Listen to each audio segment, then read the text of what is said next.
Hey, folks, Roland Martin here. Today is Tuesday, August 13th, 2019. Coming up on Roland Martin Unfiltered. Rich Paul, the agent for LeBron James, smacks down the NCAA. They back down, requiring a bachelor's degree. We'll tell you about the power of black athletes now flexing their muscle when it comes to trying to affect the changes in the NCAA. Also, the story has leaked that Rock Nation, Jay-Z's company, is going to do a deal to handle entertainment and do social justice work with the NFL. What does that mean about the whiteballing of Colin Kaepernick? We'll talk about that with our panel as well. Also, folks, on today's show, white evangelicals, white conservative evangelicals, make it clear they are all in for Donald Trump. I have been warning you not to trust them.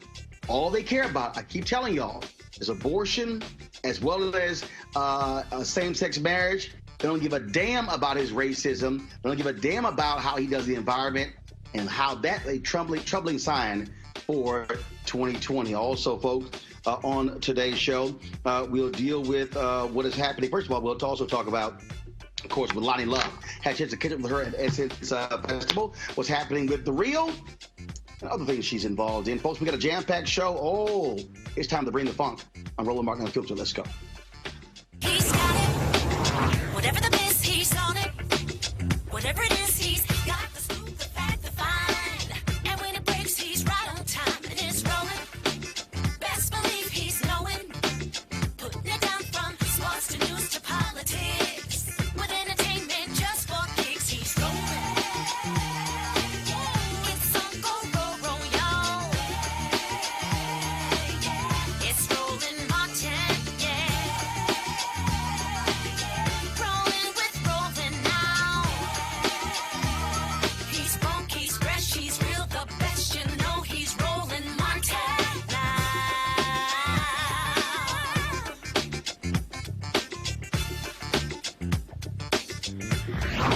Martin. On this show, we also talk about the power of the black athlete, especially in the NBA. Well, we had just saw that this week. When the NCAA announced that they had a new certification process for agents to represent players who leave early. They require a 4-year bachelor's degree. Well, that caused folks like LeBron James to put them on blast. His longtime friend, Rich Paul, who set up his own agency, which is now the dominant sports agency in the NBA, well, he made it perfectly clear this is BS. And then he also wrote about it in a piece online. And what was also interesting is that the NCAA, after they got fierce criticism from folks in media, especially black folks, back down and change that requirement. Joining us right now to talk about this is Justin Tinsley, culture and sports writer for The Undefeated. Justin, glad to have you in Roland Martin Unfiltered. Thank you for having me. You talk about power, flexing muscle. Rich Paul is arguably the most powerful sports agent in the NBA. And to put the NCAA on blast, saying, why in the hell are you requiring a 4-year bachelor's degree? But he broke down how this could lead to institutional exclusion of black folks. Your thoughts about this power move by Rich Paul forcing the NCAA to back down? Well, first and foremost, as Rich noted in his column on The Athletic, and I wrote in mine for The Undefeated, this was always going to be about more than just Rich Paul. Because Rich Paul is who he is now. He's best friends with LeBron, and he's an astute businessman. He has some of the top clients in the NBA, whether it be Anthony Davis, Draymond Green, so on and so forth, and of course LeBron being the most prominent. So he's already, in the eyes of some detractors, he's infiltrated the system. This is about providing a stopgap for the next class of Rich Pauls. So that's what that was always about. And if you could just go back through the NCAA's history, I think a lot of people saw this decision as a way to police black mobility within college sports. I don't even have to go into in depth how desegregation impacted HBCU sports. We all know about the pay-for-play debate in sports that has raged on for decades now, and you just look at black graduation rates for black athletes at these Power 5 schools. They're all disproportionately affect black athletes in an actual negative manner. So this was just the next chapter in that story, and I think Rich Paul and LeBron and so many other people saw that for what it was. And by the text of the rule, it was a racially neutral rule, but by implementation, it definitely had racial implications because it just impacted basketball. If it didn't have anything to do with that, it should have been a rule that impacted across the board. Like they didn't influence this rule for college hockey, but it was just for college basketball. So that's how a lot of people saw it. And that has always been the issue that folks have brought up in terms of how the NCAA and really folks at large, especially a lot of white folks, how we view these issues in sports, because the language around football and basketball is totally different than the language around tennis, around hockey, around baseball, and other sports. You say which two sports? You see mostly African Americans, football and basketball. Yeah, and absolutely. Those are the revenue generating sports as well when you look at the grand scheme of things. This was a way to police black mobility because now if you can have agents come in and they don't have the bachelor's degrees, they don't come from the big time business schools or graduate programs that a lot of other agents may have come from. If you have unconventional routes into that world, that's going to scare a lot of people.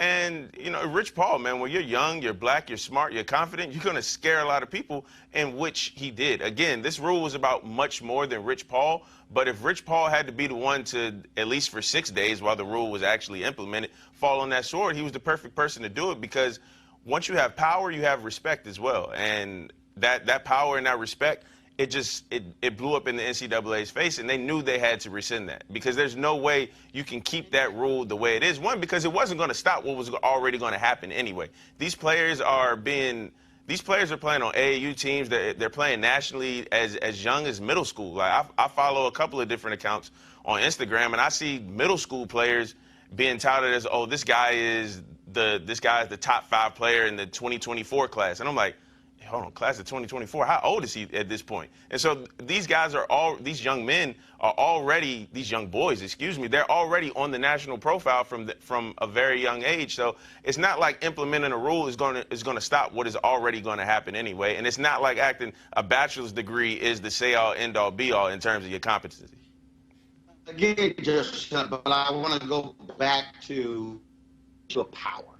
Mm-hmm. This is about power and money. What we're talking about, billions of dollars. And what we know is that historically, you have had white agents that have dominated this area. And how did that then transcend? Well, then you had white advisors, white lawyers, white accountants, white business managers, white marketing firms. LeBron James comes along, takes his boys, sends them to get trained.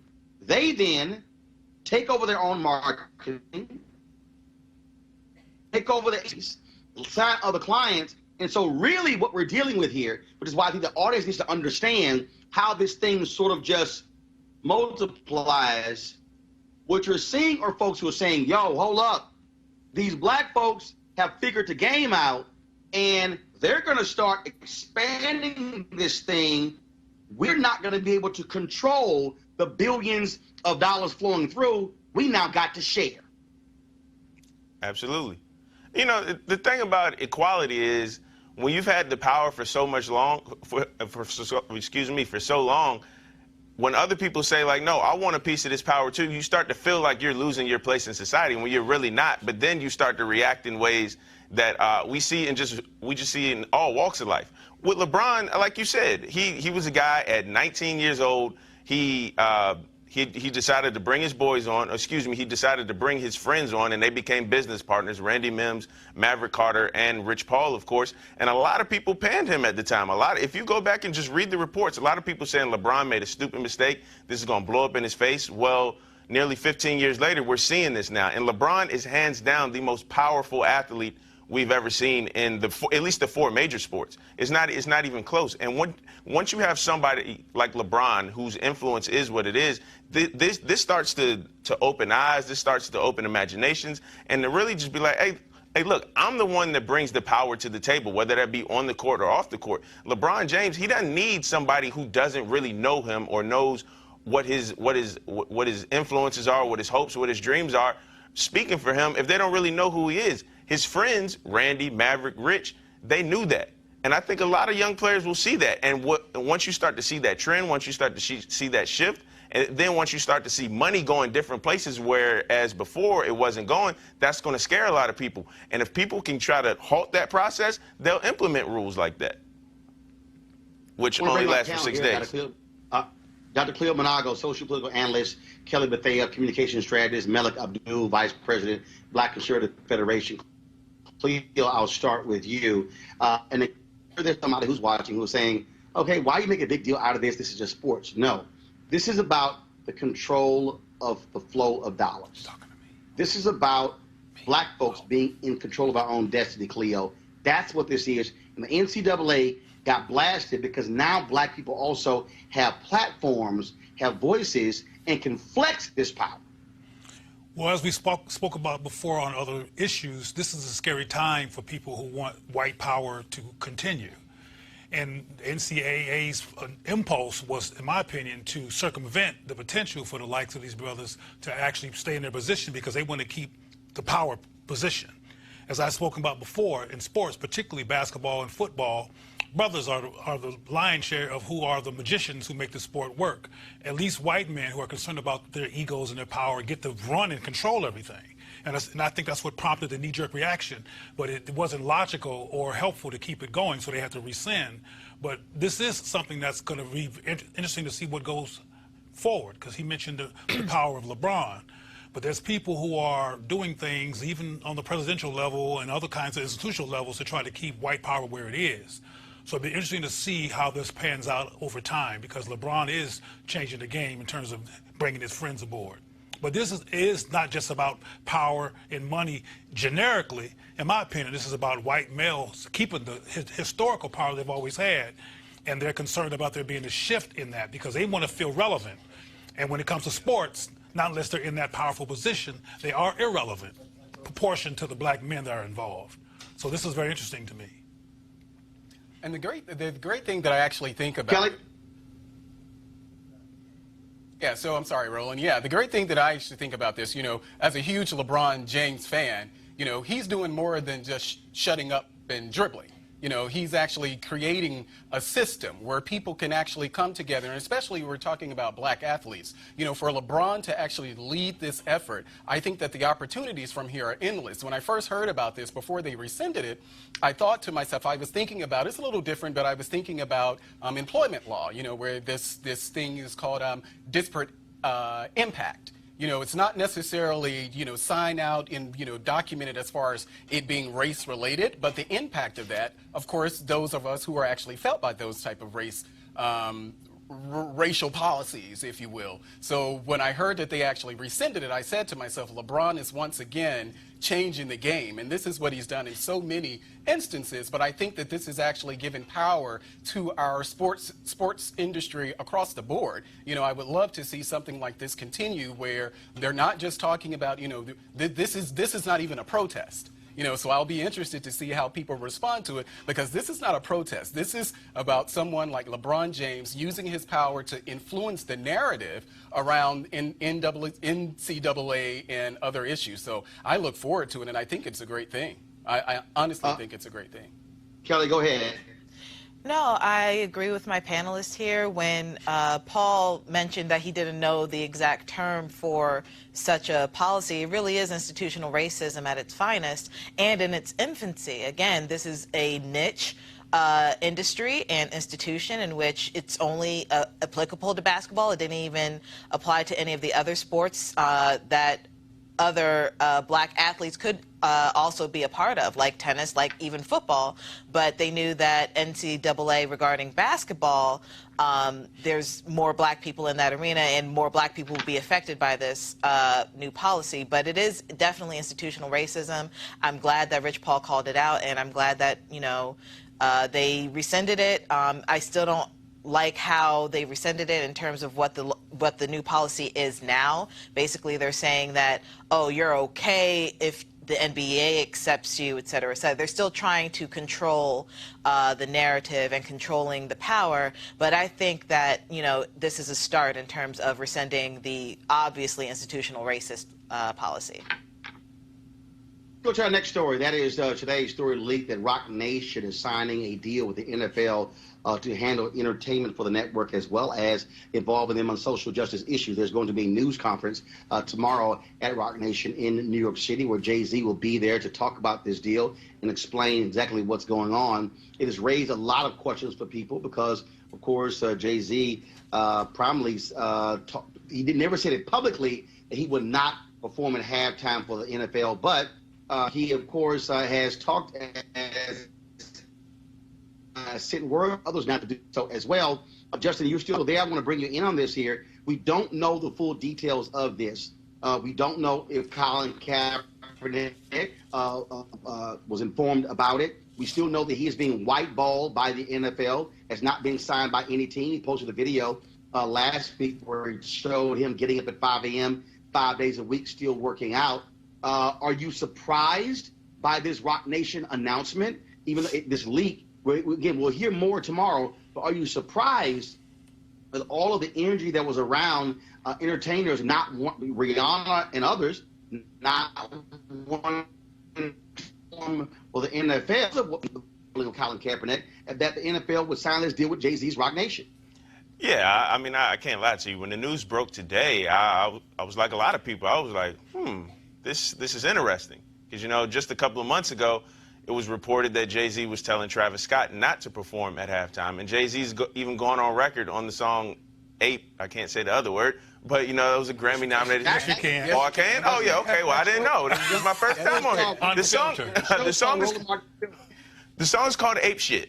And on the song, he said, I don't have to perform at the Super Bowl. You need me, I don't need you. Tell the NFL we in stadiums too. And now you have this partnership with the NFL. Yeah, it did strike me as odd, but Jay, if it's one thing I know about Jay, he's a very astute businessman. He's very calculated, and I think he understands his image, at least in terms of just this discussion right now. Now, of course, when you put the pieces together, he's a part of the Reform Council with Meek Mill in terms of criminal justice reform, and Bob Kraft, the New England Patriots owner, is on there. And then, like you said, the Colin Kaepernick video came out last week, and then this story comes out now. It strikes me as odd, but it's also one of those type of things where I want to see how everything else plays out before I really try to form a full opinion on it, because he's as calculated as they come, and I don't think all the pieces of this puzzle have really been laid out on the table yet. Well, you know, obviously we won't know until the news conference tomorrow, again, taking place at noon Eastern. And, you know, I had posted on my social media accounts that I was going to speak to this. And then the folks at Rock Nation did reach out to me, and we had a conversation off the record, but a news conversation tomorrow. And I do want to hear more details as well, because, again, there are African-Americans out there who still are boycotting the NFL. Also, Cleo, I want to hear from Colin Kaepernick. I think that Colin Kaepernick has not done, I don't think he's actually done an interview in 3 years. I do believe that also, not necessarily just tied to this, I also believe that Colin Kaepernick needs to come out and speak. That Colin Kaepernick needs to sit down and do 1 or 2 or 3 interviews, sharing his thoughts present day, talking about, you know, the white balling. He's interested in still playing because, again, there are people out there, Cleo, who I've talked to, people I know very well, who are like, okay, are we still boycotting? Are we not watching the NFL? Are we not winning? What are we doing? Like, what's the direction? Remember, the Super Bowl was in Atlanta last year. Bernice King and the King Center got lots of criticism for participating in the coin toss in the NFL.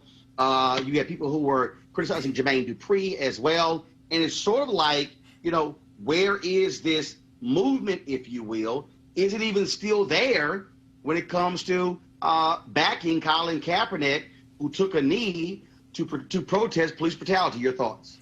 Well, honestly, I don't know much about what Jay-Z has just done with Rock Nation. Well, again, now, first of all, he owns Rock Nation. Okay. The bottom line is the story. But here's the deal, Cleo. The story leaked today. Sure. Okay, so there are scant details. Right. Well, the announcement will take place tomorrow, where there'll be a news conference where Jay-Z will be there. Folks will have an opportunity to ask him questions. Okay, though I don't know much about the Rock Nation issue, I do know about what you're saying in terms of people wondering what is Kaepernick's contemporary perspective. What's going on with him now?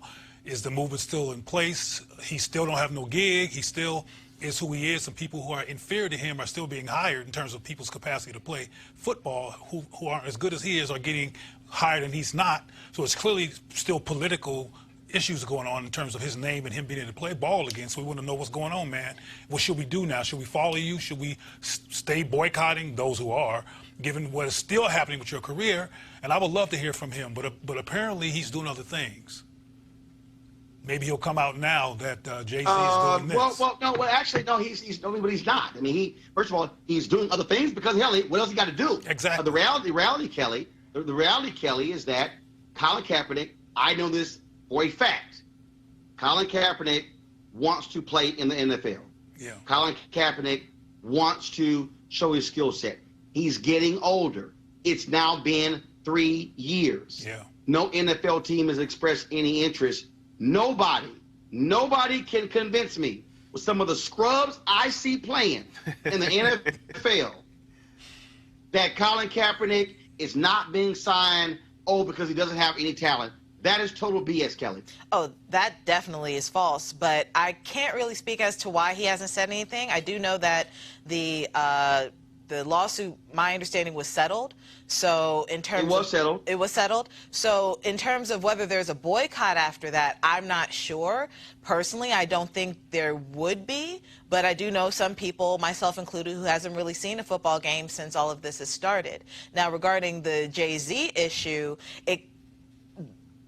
given that he is a businessman, and I've seen, some things about him and Beyonce, frankly, they do some things and it doesn't make sense at its inception, but then when everything is laid out on the table and you see the big picture, it makes a lot of sense. So for a perfect example, Beyonce for Coachella was actually given less money up front than Ariana Grande. A lot of people are upset about that, but then it was revealed. No. Hold.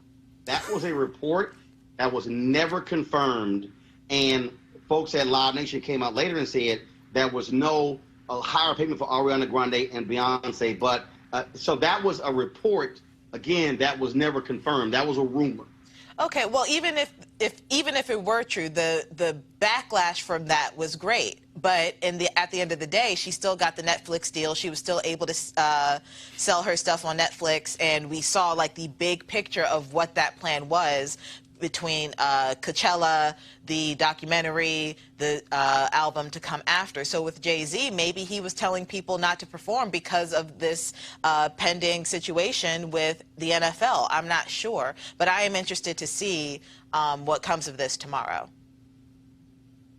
Donald Trump, I think it was a few days ago, actually commented, interesting, where he had the nerve to say, well, if Colin Kaepernick is good enough to play, then a team should sign him. Yes. Whatever. Trump said that? Yes, He did say that? he absolutely said it, and I agree with him. It was a great thing for him to say. To the issue, I just had 2 points. First of all, it was a great thing to say after calling him a son of a bitch and trashing him all last year. Yeah, I got you. Sure, but I'm glad he actually cleared the air and said what he said. This is an election coming. The 2 points that I would make, actually to piggyback on what Justin said, my initial reaction when I first heard this story, I thought about Jay-Z and the Travis Scott situation during the Super Bowl, and I said, well, this sounds pretty convenient. Now you're going to actually work with the NFL, and Colin Kaepernick is still not playing. The second part of that is what you were asking about whether or not Colin is going to do an interview. This is one of the things that has actually bothered me about the whole protest at all, because we typically never heard from Colin at all. We heard from a lot of people. We heard from a lot of people who may have had conversations with Colin, and I just think, just from a communications point of view, I wish he had had PR people to actually work with him to articulate what his points of view were, but we didn't have that. Stop. First of all, you're making assumptions.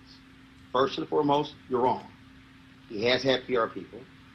He has communicated through his social media. Let me finish. He is a naturally quiet, shy person. Mm-hmm. He has released videos. Justin, he has spoken. It's not in his nature to do interview here and here and here and here and here. I've reached out to him. First of all, I've talked to him directly, okay, offline, phone calls, text messages. But it's not his nature to have a news conference. When he was playing in the league, he was asked questions. Remember, he never came out and said, I'm sitting down. No, what happened was an NFL reporter noticed a couple of games where he was sitting down. Yep. Then that's when it became public. Then you had the former, I think it was Navy SEAL or Special Forces, who said, hey, it's better for you to kneel than to stand. And Nate stood next to him. So you actually had that taking place. It's just he's decided. Not that he doesn't have any expertise. Folks have talked to him. I know this for a fact. He's decided that I've said enough. I'm simply saying that I do believe that after a very long period of time, now will be a great opportunity for Colin Kaepernick. I don't care if it was me or somebody else to simply sit down and share his thoughts. Here we are 3 years later, settlement is taking place, all these things happen. It'll be great for folks to hear now from Colin Kaepernick. And that's my thoughts. Malik, and then Justice, then I'm closing this segment out. Yeah, you know, I get your point, and I do think that he actually should say something. What I also believe is that he should have said something a while ago. I think this has kind of gone on now. I don't think that Colin would ever actually play in the NFL again. I don't think that a team will pick him up. But I think if he had actually, beyond social media and conversations that he had privately, if he was public and actually talking about these things, I think it would have actually personalized it more in ways than what it has been with just this kind of impersonal social media conversations. I think that if he had actually led the charge, and he didn't have to, you know, every day talk about this, but I think if he had actually taken the effort to have a sit-down interview with someone safe, you know, to really kind of go through and let people hear from him as opposed to either his girlfriend or other people, I think that may have helped him. I think not doing that did not help him as much as it could. Justin, just a final word here. Bottom line is this here. Yeah, I think the point is Colin Kaepernick could have talked to, he was blue in the face. The white NFL owners were not going to sign Colin Kaepernick, and that's why he is still whiteballed. I mean, I think from the moment the president of the United States called him a son of a bitch, that pretty much like sealed his career right there, because the power structure in the NFL is way more pro-Trump than it is pro-Kaepernick. And that's just the point.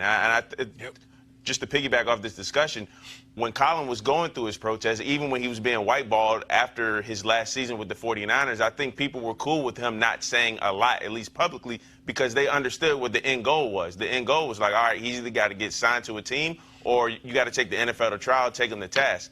And now that this, you know, this collusion case has been settled and pushed to the back burner, a lot of people are still wondering, okay, well, what are we doing now? A lot of people are looking to him for answers. Like, do I watch football now? Because I'm of the belief, I think Colin Kaepernick still watches the NFL. One of his best friends is Kenny Stills. And we saw what he had to say about Kenny Stills and the Miami Dolphins owner, Stephen Ross. So I do think right now would be a great time for him to speak. Again, he doesn't have to go on a media blitz tour, do 30 interviews in 30 days, but I do think one or two really well-placed interviews to just really tap into his mind and see what he's thinking would help a lot of people out, because I know a lot of people, specifically black people, are still confused about whether they feel comfortable watching the NFL right now. But what's not confusing is why he just doesn't have a gig. What's not confusing at all is why he has not been hired by another football team. It's because of racism. Straight up racism, right. And because he stepped up for black people. And we need to keep that in mind, those of us who are still messing with the NFL despite the fact that they're racist.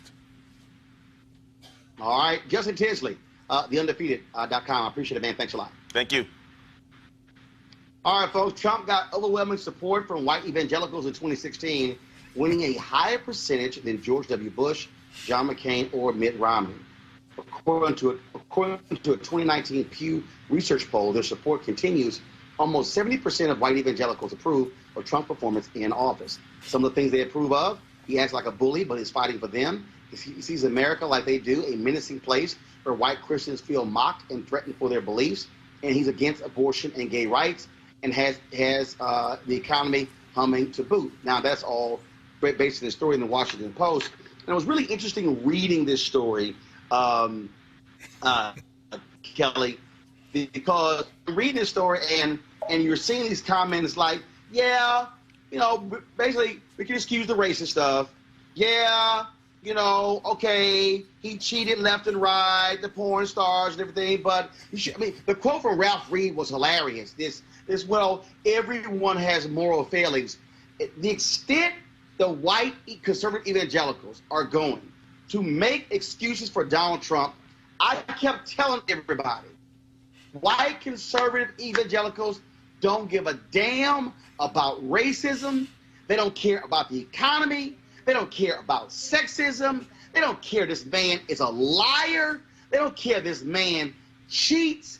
All they care about is abortion, same-sex marriage, and gay folks. That's it. And I would take it a step further. I would say that they don't even care about Christ, because if Christ were to come down today and look for his most, you know, devout followers, I sincerely doubt that they would be going to a white evangelical church, because what they're doing is unchristian.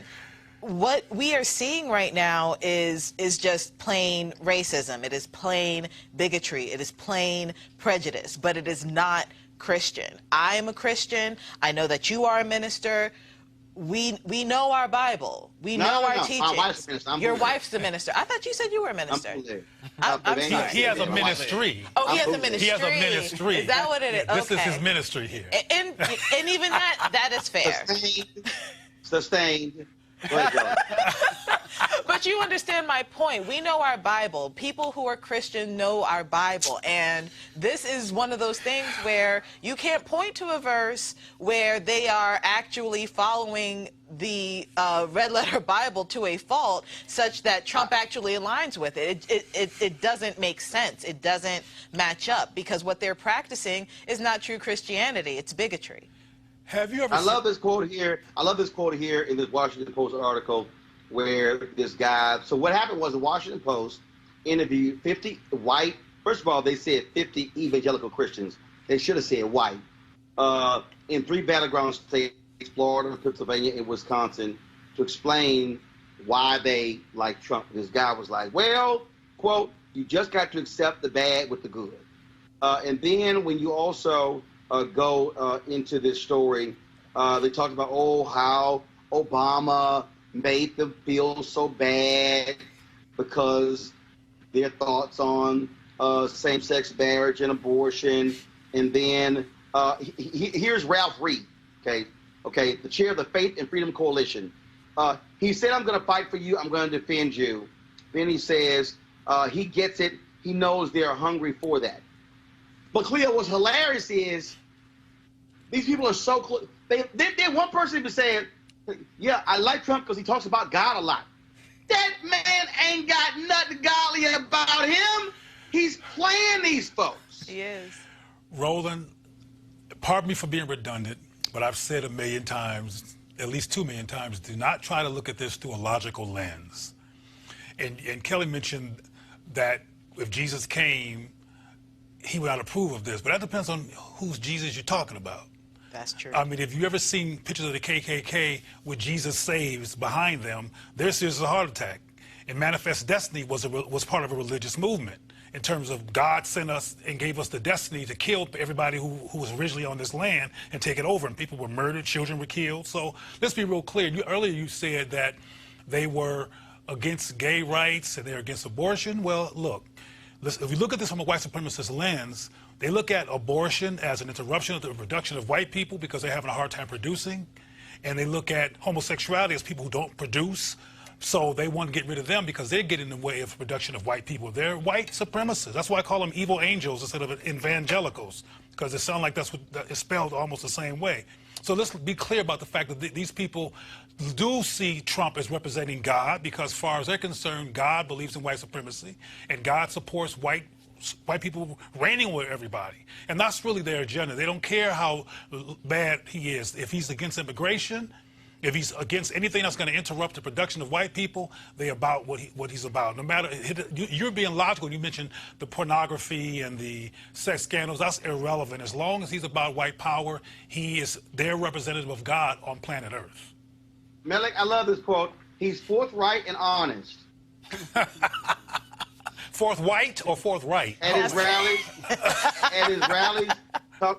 his rallies, he talks about God. Then I love this one here. All of our laws are based on the 10 Commandments. I think that's why the country is losing the values that we once had. Actually, all of our laws are not based upon the 10 Commandments. Because you can't have thou shalt not kill in your nation that supports the death penalty. Then, of course, I found this one. Let me read this one here. I just thought it was just too funny. Some evangelicals label themselves values voters. What they mean by values, abortion and gay rights, not traits like integrity and kindness. I love this. There's no way I can know those attributes of a person's character. This, according to this woman, Julian Ketchum of Hope Community Church in King of Prussia, Pennsylvania. I love this one, Melik. Here you go. Which is, although he then said he picked Trump over Clinton in part because he found her dishonest. Now, how in the hell can you say you can't attest to the character attributes of Trump, but I'm going to define the character of Hillary Clinton? Sit your ass down. Stop lying. Now, Roland. Okay, so here's the thing, and I think it actually is laid out in the article itself. Once you dug in the article, what we're talking about are issues, things that the evangelicals support. I think that we would do ourselves a disservice not to acknowledge that there aren't plenty of black evangelicals who are against same-sex marriage, who are pro-life. I can't think of what the other they. But hold up. Let's be clear. There are black evangelicals who do not support same-sex marriage. Yes. Who are pro-life, but who also don't have blinders on, who don't ignore racism, who don't ignore the economy, who don't ignore how undocumented workers are being treated. The problem for these white conservative evangelicals, they don't give a damn about none of that. They don't give a damn about the border. They don't give a damn about his comments in Charlottesville. They don't care about none of that. All they care about, those two issues. Yeah. And so black evangelicals actually have a conscience in saying, I can't just support somebody who lies, and hear white conservative evangelicals say, oh my God, he's so honest. He's forthright. Well, Roland, he speaks the truth. He mentions God. He mentions God at rallies. Oh my goodness. Well, Roland, how can you say this man is godly when he don't act godly? Well, Roland, as someone who actually grew up in those churches where I've heard the fire and brimstone preach, sermons against homosexuality, the idea that this is something that's limited to, now sure, black evangelicals, they may be concerned about other issues, but those are not policy-related issues. I think if we're talking about things That's a lie. But no, No. When you roll back civil rights protections, Melik, in the Department of Education, in Commerce, in HUD, that is a policy issue. No, well, I'm not done. When you say we're going to go back to using private federal prisons in the Department of Justice, that's policy. When you tell your U.S. attorneys to go after the highest number of years to put somebody in jail, that is policy. When you say we are going to prosecute the marijuana laws, that is policy. But Roland, to say that... I'm not done yet. Well, just finish, Roland. Well, I'm not done yet. With the Obama administration said we support the plaintiffs suing voter ID in Texas because it was racially discriminatory, and the Trump folks came in and said we are going to reverse it with the Republicans. That is policy. Well, Roland, so you can't say black evangelicals are not supporting policy. They are. Well, Roland, those things weren't actually mentioned in the article, so I don't know. Maybe they should have asked them those questions about how they felt about all of those issues, but it just wasn't mentioned in the article. What are you? No, because it wasn't mentioned in the article because the article was about white conservative evangelicals. Right, 50 people. 50 people in a country of how many million? Hundreds of millions, 50 people. So we're talking about 50 people. But my point here is that if we're talking about conservative issues, you actually don't believe that the 50 people they talk to in 3 states is not an example of where white conservative evangelicals are in America? yeah, it's an example of where some of them are. Absolutely. It's an example of where some of them are, but we're still talking about 50 people. But I know just from personal experience, when we're talking about things like same-sex marriage and abortion and all of those issues, that's pretty evangelical. So yes, maybe they should be concerned about some of the other issues that we're concerned about. But to couch this under this notion that somehow that this is how white people feel, I can send you to some churches where black people are actually talking about things like same-sex marriage and abortion. But Malik, you're mixing things up.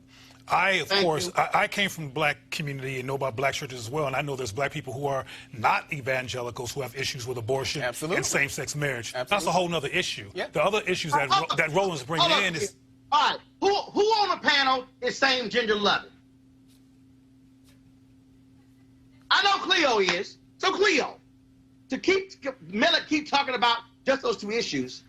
But that's what the article talked about, though. No, the article talked about how the article is confirming what I said. Right. All they care. Yeah, confirmation bias. Yeah, I agree. That's what the article did for you. They don't care about his lies. They don't care about his porn stars. They don't care about his payoffs. They don't care about all they care about, man.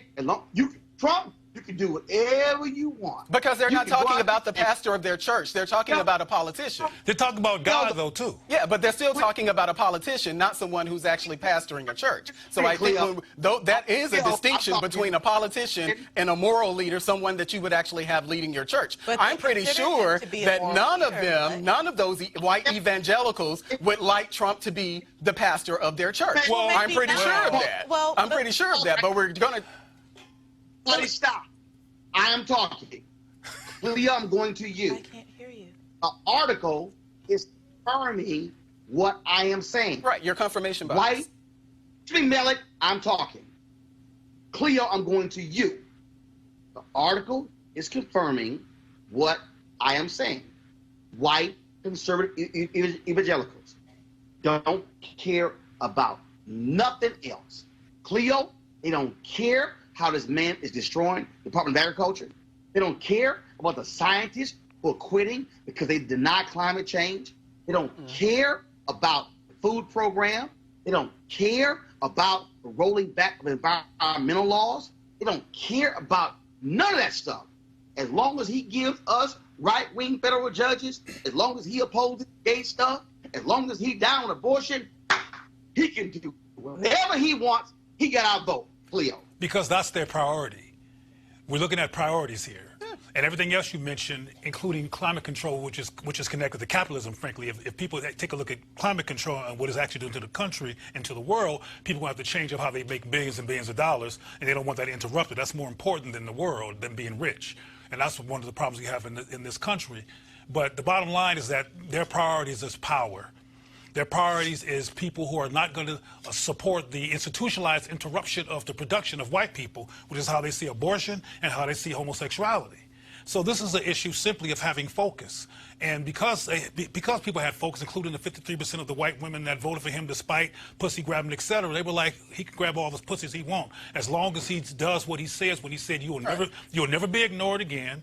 And we were real clear when he said, making America great again, which was a contrast to Obama and his black wife.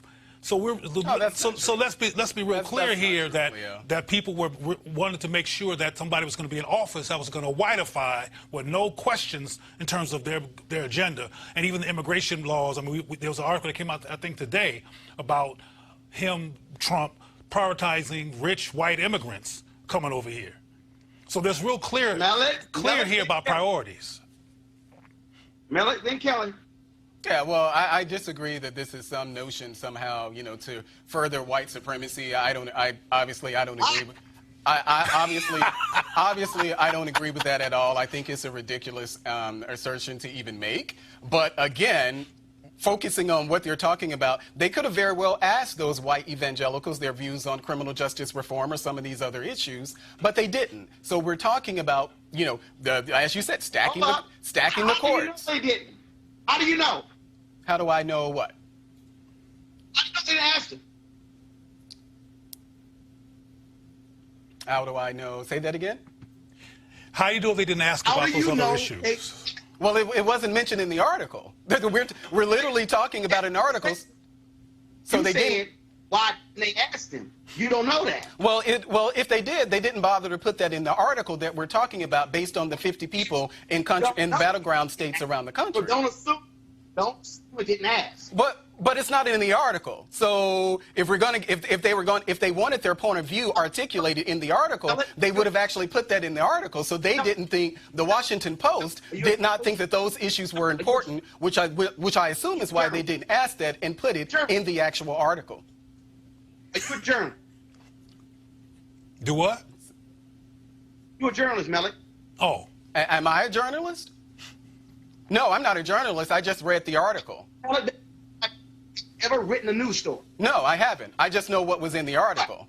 And those things weren't in the articles for a reason. They didn't want it in the article. Melly, I've written thousands of news stories, and guess what? There are times when you don't put everything in an article. Right, but we're talking about things that weren't put in the article. No. They weren't put in the article. Assuming Kelly, your comment. Did he go to me? Yeah, Kelly? Okay. No, I agree with Dr. Cleo here in terms of, white evangelical Christians, I would argue, is, the cornerstone of white supremacy in this country as it stands today. Mm-hmm. They try to use Christ as their rationale and their buffer for their bigotry, but in reality, it's just not Christ-like, period. Not letting people be as autonomous as they possibly can be, within reason, when we have free will according to what God says. That's not Christian for you to try and control somebody's autonomy. It's not Christian for you to not give out grace and mercy to your fellow neighbor. But is it not Christian to try to survive? I'm sorry. Because white supremacy is a white survival tactic. Correct. So is it a, quote, sin to not do anything you can, scorched earth, whatever, to survive as a people? I would argue that it is unchristian to do that at the behest of somebody else. But the existence of somebody else based on a white supremacist framework is a threat to their very survival. Right. So their very existence is if this country becomes more people of color, quote unquote, is a term that's always used, and they get outnumbered, which means they're genetically, in terms of population, a threatened. I mean, this is what Trump meant when he said you'll never be ignored again. He was trying to talk to people who were thinking like that. If they're wanting to survive, is that a sin? Is it a sin? No, but what they're practicing is not the Christianity that I was raised on. It's not the Christianity that Christ actually bestowed upon. And there are a lot of black people who fit that, who aren't Christians. Let me finish. Under that definition. Kelly, please finish. What I'm saying is the Christianity that Dr. Cleo is talking about is Eurocentric, xenophobic Christianity. Mm-hmm. It is not the holistic, universal Christianity that Christ himself actually created his doctrine upon. What you're talking about is something that is actually inherently American. It is inherently xenophobic. It is inherently indigenous to this country. So what's happening right now is something that is, quite frankly, just American. That plenty of black people actually fit that bill. So if we're going to call white evangelicals unchristian, if we're going to call white evangelicals unchristian, then that goes for the black people who are against those same issues as well. You can't pick and choose what's going to be unchristian because it fits your politics. Listen, what I'm not going to do is play the deflection game. That's not a deflection. That's a fact. Excuse me. The article speaks to the reality. That is, what is appealing to white conservative evangelicals about Trump? And what I'm trying to explain to people is, folks need to stop wasting. First of all, Paula White ain't going to say a damn thing about the racist comments of Trump. Nothing. Ralph Reed, not going to say jack. Franklin Graham, not going to say jack. Jeffers, not going to say jack. All these white evangelicals who've been kissing Trump's butt, not going to say a damn thing. You know why? Because they don't care about those issues. They don't care. Okay? Because if you if you actually were prophetic, you would speak to the issue. But you're not. You're partisan. All you care about, you say, Trump, give us federal judges who will be against abortion and against anything LGBTQ. And they have a right to be concerned about those issues. We're perfectly fine with that. And I'm saying, I'm going to call him out because, because he's not their pastor. Christian. You're some fake Christians. I'm going to a break. I'll be back at Roland Martin Unfiltered in just a moment. You want to check out Roland Martin Unfiltered? YouTube.com/Roland S. Martin. Subscribe to our YouTube channel. There's only one daily digital show out here that keeps it black and keep it real. It's Roland Martin Unfiltered. See that name right there? Roland Martin Unfiltered. Like, share, and subscribe to our YouTube channel. That's YouTube.com/Roland S. Martin. And don't forget to turn on your notifications so when we go live, you'll know it. All right, folks, they're back. MarijuanaStock.org has another great investment opportunity. If you were lucky enough to invest in their last crowdfunding campaign, you know they raised a lot of money in just a few months investing in legal marijuana farms. Those initial investors now own shares of a publicly traded company. And, of course, they're excited by that. Now they have a new investment opportunity that is as good, if not better, than the last. I'm talking about industrial hemp CBD. For those who don't know, the hemp plant is a cousin to marijuana, of course, and then it has a higher concentration of CBD, which means hemp CBD gives you all of the medical benefits of marijuana without getting you high. Now, until recently, hemp farming was practically illegal in the U.S. and heavily regulated by the DEA. However, that changed with the 2018 Farm Bill, making it legal to grow hemp CBD in the U.S. and creating one of the largest commodities worldwide. They need land to grow all of the plants, and this makes for an incredible investment opportunity. And that's where our good friends at 420 Real Estate come in. Their business model is simple. They buy land that supports hemp CBD grow operations and lease it to licensed, high-paying tenants. That's right, they are hemp CBD landlords, and you can get in on the action. You can invest in this crowdfunding campaign for as little as $200 up to $10,000. All right, folks, all you got to do is go to marijuanastock.org. That's marijuanastock.org if you want to get in the game. And if you do so, do it now. All right, folks, big shout out to gymnast Simone Biles. She made gymnastics history twice in one weekend. During the U.S. Gymnastics Championships on Sunday, she nailed a historic triple-double on floor. In case you missed it, here he is.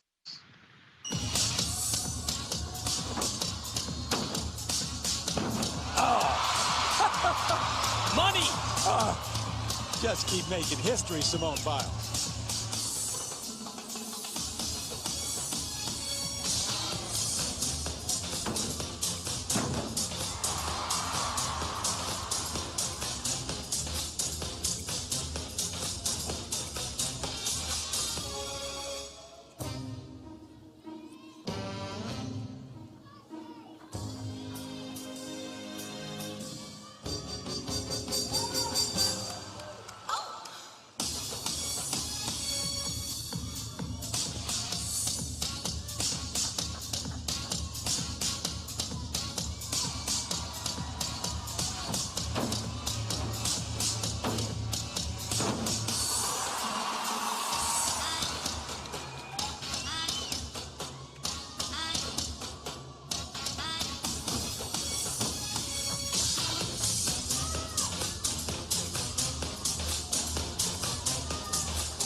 And, of course, that led to a record-tying 6 all-around gymnastic title. Simone Biles is certainly the GOAT. All right, folks, let's talk about Baton Rouge, where Baton Rouge police officers are investigating reports of vandalism at the Odell S. Williams now and then African-American Museum. The museum was founded by local community activist Sadie Roberts-Joseph in 2001. As we reported, Joseph was found dead in the trunk of her car on July 12th. The museum has been closed since her death, and so we certainly hope that they find who actually did that as well. All right, y'all, you know what time it is. No charcoal grills are allowed. I'm white. I got you, bro. Illegally selling water without a permit on my property. Whoa! Hey! I'm uncomfortable.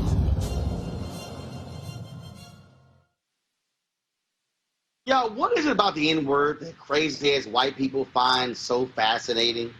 These two not only love the N-word, well, just check this out.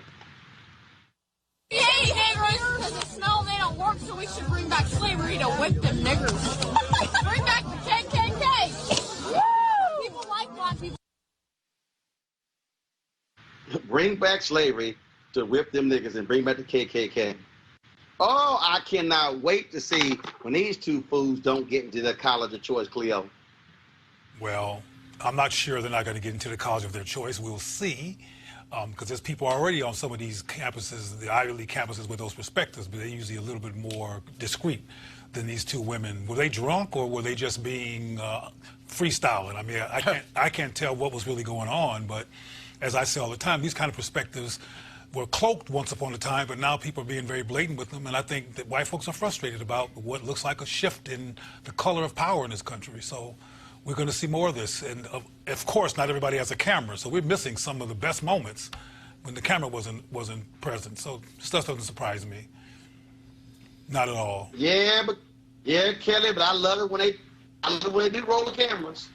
I mean, it helps us see exactly who people really are, right? And what's fascinating to me that people don't necessarily mention, but it's there, these are children who obviously got this kind of rhetoric from somebody, maybe a parent, maybe a mentor, but somebody older than them that is within, you know, possibly even my generation. So to say that racism is dead because of Obama, that whole spiel that was happening, you know, between, you know, 2008 and now, basically, you know, it's just not true. It's a bunch of crap. So, you know, once again, teenagers, white teenagers learning how to be racist from somebody who was a racist, and, you know, circle continues.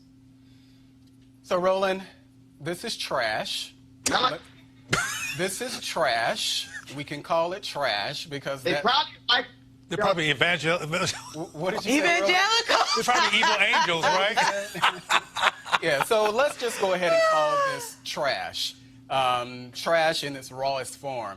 But I cannot help but think that something, and I don't know what is this tendency, and maybe, you know, maybe racism really does explain it, but there seems to be just such exaggerated effort to be as provocative as you can be. I mean, the notion that we're talking about bring back slavery, what does that even mean? You know, you want black people enslaved, you want us hung from trees, you want our mothers and sisters and daughters It means raped, we want to stay in power. you want us hog-tied to Right. It means we want to stay in power, and we don't want you black people interrupting our Status quo. status and our privilege. You get on our nerves, so we're acting out. Again, as I say, this is trash. So let's just call it trash for what it is. But I can't help but think that But it's some no of less this, trashy than the last story about the evangelicals. well, That's no, trash too. I think those are totally different because they're not being offensive. The evangelicals weren't being offensive against black people. Well, they speak in code. They speak in code. Well, let's not talk about. They speak in code, and these white women were not. Melik, I dare say you offensive to black folks when you don't say a damn thing about racism, but you call yourself a pastor. Oh, right. Oh, yeah, I forgot, because journalists generally don't ask those questions that they want in the article. But this is trash. What the hell? What? Well, you were just, you know, they didn't ask about those things. He but didn't you say said, that. He said it didn't make the paper. Can you actually They might have asked him. on topic? Well, okay, I'm Can you sorry. make- As Cleo clarified, those things didn't make it to copy. So they didn't want those things actually made in. If they talked about it, they didn't want that actually in the article. So stay on subject. Well, I'm just making a point about, you know, you said that those things were actually racist. I mean, well, the discussion was about what these crazy, trashy girls said, but Cleo actually switched to actually talk about what the evangelicals said. I nuanced I'm it. just I having, think I'm just they're trying. all the same look, thing. I'm just here so I won't be fined, Roland. Wow. So you won't be Like, who? I don't know. I know what you're talking about. Let me go to my interview with Lonnie Love at Essence Music Festival. I don't know what you're talking about. Go on. Hit play. Roland, we are here again at Essence. Essence, and you the stage host. We had the first night. Now we talked about a shout out. We discussed this. I was was looking for you. You usually have on like a bright colored suit, and I couldn't find you. But I'm gonna find you tonight. Tonight's the second night. I'm gonna go to the stage center, and I'm gonna shout you out. Roland Martin. Roland is a staple here at Essence Fest. We cannot have Essence Fest without Roland and his something. He gonna have on something fly, like this. So now tonight I got something made. Tonight it's gonna be a white outfit, but the sleeves are kente cloth. Oh, that's gonna be okay. So I'm gonna have them put the camera on you too, so everybody, all 70,000 people in the Superdome can see you with your. I'm gonna say your mama made the suit. Okay, that's. An African brother made the suit. An African brother made the suit. You always going the extra mile. I appreciate that. I got a sister in Ghana made another outfit for me, and it did not get here on time. But wait, it's one of the outfits that was in Black Panther. Oh wow! But you barely saw it in the movie. But it was this. As a matter of fact, hold up. Hold up. I'm gonna get the reaction. I'm gonna get Lonnie's reaction. I can't wait to see this tonight. No, it's right. This ain't the one tonight. But I'm gonna show you. This is a video of the one. Come on, unlock. This is a video because first of all, photos. I got a whole album called African. Oh my. Yeah, you do. You gotta separate all your stuff. This is the video of the outfit I had made. Oh, that ain't your size. His ass skinny. He ain't wearing mine. Oh, okay, all right. Yeah, that's tight though. That is tight. Yes. If you would have came with that, yeah, I would have put you on stage. Well, it didn't get here on time. Yeah, but okay. It's coming. Actually, she's in Ghana. Okay. She ain't like from Ghana in the U.S. No, her ass in Ghana. She original. Okay. Well, I can't wait to see tonight's outfit. Oh, yeah. And then you got something for Sunday, right? Oh, it's white and gold. Ooh, yeah. Alphas love that gold. Okay. The Alphas love gold. Okay. Now, Essence is over, of course, Sunday night. But then the Delta Convention is here.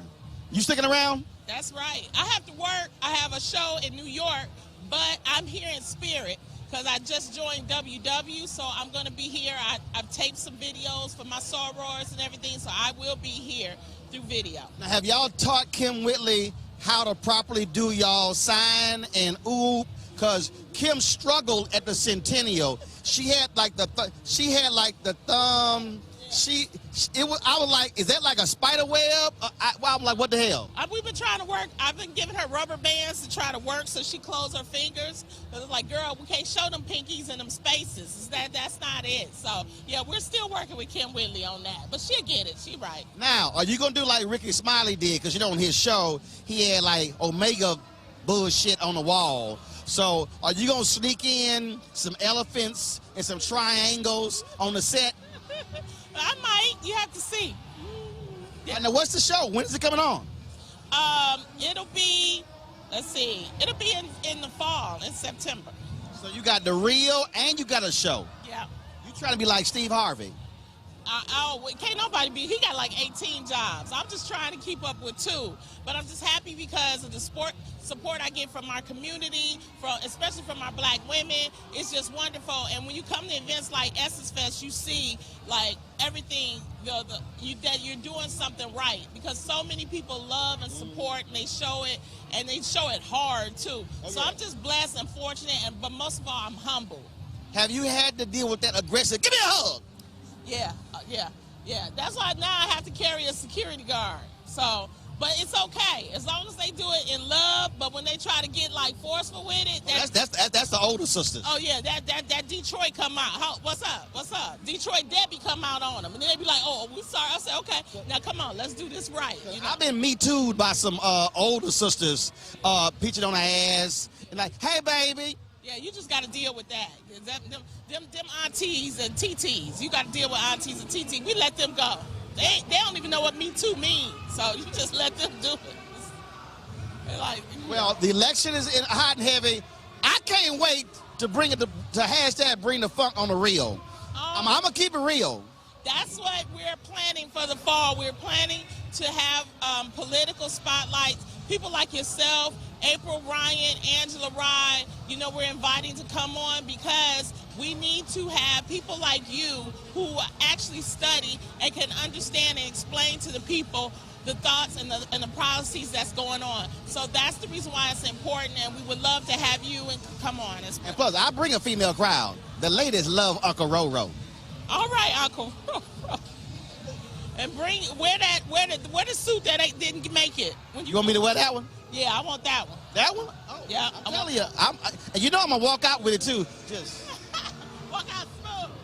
You know, because you know when you black, when you walk, you gotta have like a little shake. You know how we walk, like. Yeah, that swag. That swag. You know? That black man swag. Not the white man swag.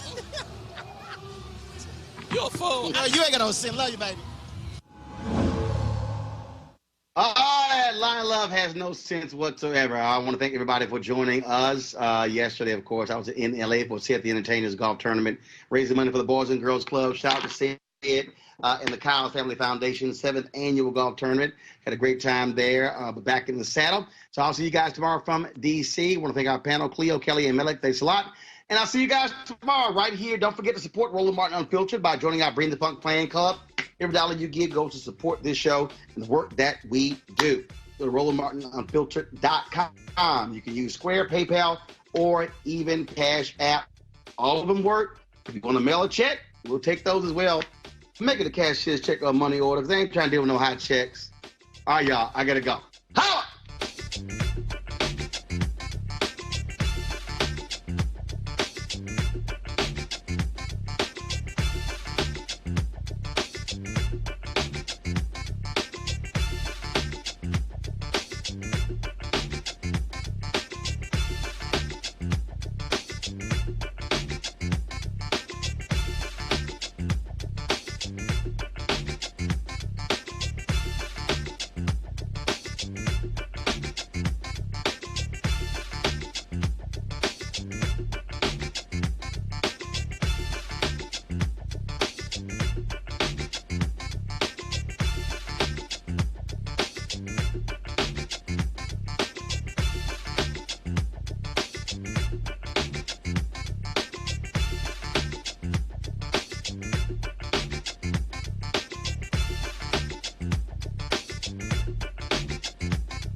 You want to check out Roland Martin Unfiltered?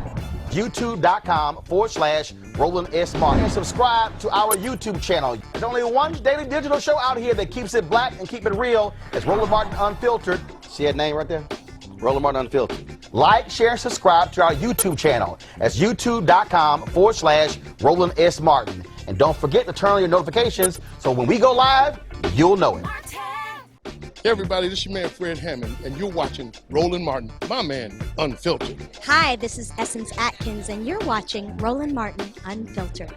Hey, yo, Peace World, what's going on? It's the Love King of R&B, Raheem Devon, and you're watching Roland Martin Unfiltered. Hi, my name is Brescia Webb, and you're watching Roland Martin Unfiltered. Ow. Well, I like a nice filter usually, but we can be unfiltered. What's going on? This is Tobias Trevelyan, and if you're ready, you are listening to and you are watching Roland Martin Unfiltered. What's up? I'm Lance Gross, and you're watching Roland Martin Unfiltered.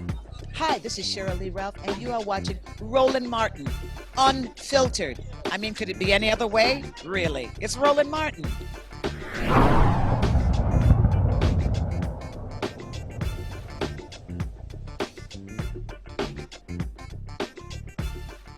You want to support Roland Martin Unfiltered? Be sure to join our Bring the Funk Fan Club. Every dollar that you give to us supports our daily digital show. There's only one daily digital show out here that keeps it black and keep it real. It's Roland Martin Unfiltered. Support the Roland Martin Unfiltered daily digital show by going to RolandMartinUnfiltered.com. Our goal is to get 20,000 of our fans contributing $50 each for the whole year. You can make this possible. RolandMartinUnfiltered.com. Hey fam, want to check out Roland Martin Unfiltered, the blackest show on all of digital, cable, and broadcast. Check out our audio podcast. There's only one daily digital show out here that keeps it black and keep it real. It's Roland Martin Unfiltered. Press play.